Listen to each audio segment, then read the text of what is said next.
अजितदादा पवार यांच्या जयंतीनिमित्त दूधगंगा वेदगंगा सहकारी साखर कारखान्याच्या वतीनं मोफत कॅन्सर पूर्व तपासणी, मार्गदर्शन आणि शंका निरसन शिबिराचं आयोजन करण्यात आलं होतं. कोल्हापूर कॅन्सर सेंटरच्या सहकार्यानं झालेल्या या शिबिरात कारखान्यातील अधिकारी आणि कामगारांची तपासणी करण्यात आली.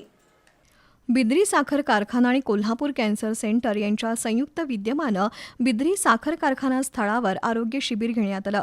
या शिबिरात सुमारे 500 जणांची तपासणी करण्यात आली.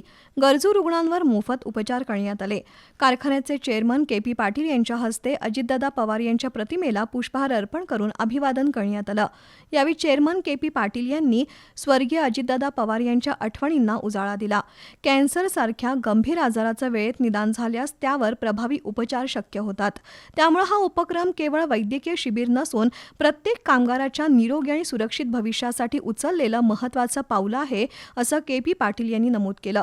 डॉक्टर पूजा लोंढे यांनी तंबाखू, गुटखा, मावा आणि तंबाखूजन्य पदार्थांचं सेवन टाळावं असं आवाहन केलं. इनिशियल किंवा सुरुवातीच्या स्टेजेसमध्ये पेशंट आपल्यापर्यंत पोहोचत नाही.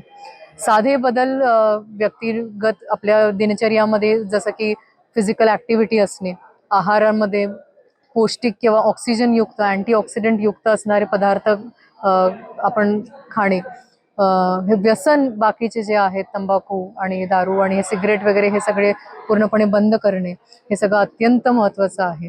काही लक्षणं जे पेशंट्स आपल्याकडे घेऊन येतात किंवा आपण टाळली नाही पाहिजेत, ती आहेत पांढरे चट्टे तोंडामध्ये असणे किंवा लालसर चट्टा असणे, तिथे काही दुःख होणे किंवा बरेच दिवस झाले आजार किंवा अल्सर कमी नाही आलेलं आहे असं काही आहे. तर ह्या सगळ्या गोष्टी आपण अजिबात इग्नोर नाही केलं पाहिजे. स्वतः व्यवस्थित लक्षणं जाणून घेणे हे अत्यंत महत्त्वाचं आहे.